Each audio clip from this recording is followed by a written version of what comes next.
মাধ্যমিক পাস যোগ্যতায় কেন্দ্রীয় সরকারের চাকরি এসএসসি এমটি, শুধুমাত্র মাধ্যমিক পাস যোগ্যতায় একটাই পরীক্ষা দিয়ে তুমি সিলেক্ট হতে পারো এসএসসি এমটিএস এ মাল্টিটাস্কিং স্টাফ।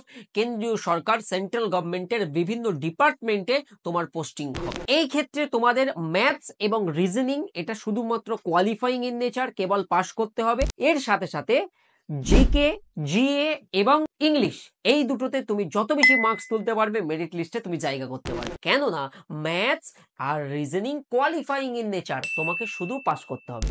কিন্তু জিকে আর ইংলিশে তুমি যত বেশি মার্কস তুলতে পারবে তত তোমার লাভ, কেননা এই দুটোর ওপরেই ফাইনাল মেরিট লিস্ট তৈরি হবে। তো এসএসসির জন্য আমরা এসএসসি স্পেশাল ব্যাচ চালু করেছি এবং আমাদের ব্যাচের সব থেকে বিশেষত্ব কি, ওপেনলি সবাইকে চ্যালেঞ্জ করে বলছি, কেননা আমাদের কাছে আছে গত বছরের, অর্থাৎ এই যে 2024-এর এসএসসি এমটিএস হয়ে গেল, সেই এসএসসি এমটিএস এর অল শিফটের বাংলা ভাষায় প্রশ্নপত্র। কি বললাম?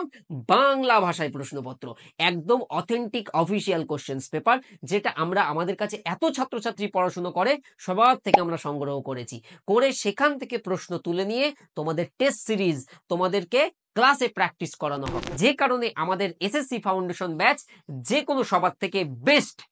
এবং এসএসসি এমটিএস এ এবছরও কিন্তু আমরা ভালো মাত্রায় সিলেকশন দিয়েছি। তুমি জাস্ট ইউটিউবে সার্চ করো SSC MTS success story by the way of solution, তাহলে দেখতে পারবে আমাদের ছাত্রছাত্রীরা অলরেডি পোস্টিং, কেউ সিজিএসটি মুম্বাই, কেউ সিজিএসটি কলকাতা, কেউ এএসআই মানে আর্কিওলজিক্যাল সার্ভে অফ ইন্ডিয়াতে। তাহলে তুমি দেরি করছো কেন? আগামী মাসেই কিন্তু এই চাকরির ফর্ম ফিল আপ শুরু। তাই এসএসসির ব্যাচে ভর্তি হয়ে যাও এবং বেস্ট করে প্রিপারেশন করো। টিডব্লিউএস একাডেমি অ্যাপ থেকে ভর্তি হতে পারবে। কোনো সমস্যা থাকলে এই নম্বরে একবার কল করে নাও, আমাদের একাডেমিক কাউন্সিলর তোমাকে পরামর্শ দেবে কোন ব্যাচ কিভাবে নিতে হবে। All the